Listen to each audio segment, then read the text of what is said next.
Hey, so I'm out here doing a little yard work, a little gardening. Love to do a little gardening all the time. And I was thinking about something. So when I was a young man and I went to the police academy in 1992, I believe that I was taught something about fruit of the poisonous tree. And Marianne O'Malley and Dan O'Malley, two of the district attorneys there, they taught the classes.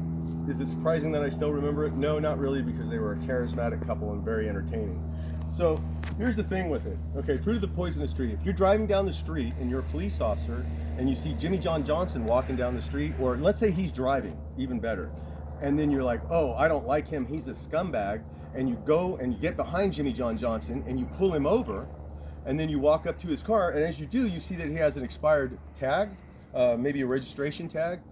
Oh, and you go, oh, good, he has, no, you've just developed probable cause after the stop.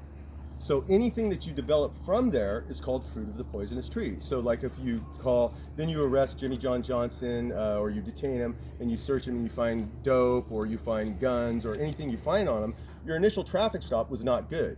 So since your initial traffic stop was not good, anything that you get after is considered to be fruit of the poisonous tree. Hold on. Hey, Rayma, that's enough. Stop. So the next part is this. So let's say you have two people and they're involved in a conspiracy, and they say, hey, let's go down to the Kangaroo and we're gonna get some homeless people's money and get some more beverages, alcoholic beverages. And so they go down there, and one person who has some money goes inside to purchase some beverages and the other one stays outside to get more money. As he starts to rob someone, if the person he's robbing fights back and then his friend runs out of the store, sees that, and then attacks the person trying to save his friend, he's not trying to save his friend. Now he's become an accomplice to a strong arm robbery, see? So you can't turn around, even if the person pulls out a knife and defensively pulls this number, trying to get the guy from choking him to death, like saving his own life. If he was doing that, saving his own life, you don't arrest the guy who's saving his own life, because the guy trying to save his friend is an accomplice to a strong arm robbery. And how do we figure that out? Well, we look at the evidence, we look at the physical evidence, and also we look at the statements of the people. So if it was two drunks going to get more alcohol, and then you have a kid who's talking about Jesus, let's look at the character of the two people. Then let's get those two victims back in the box and talk to them and say, hey, look, I have some questions for you.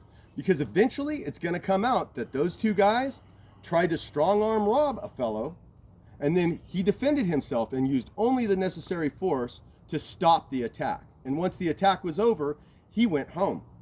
So, or did whatever. That's not important, right? What's important is the two suspects went and called the police and then made up a story about being attacked by a kid talking about Jesus.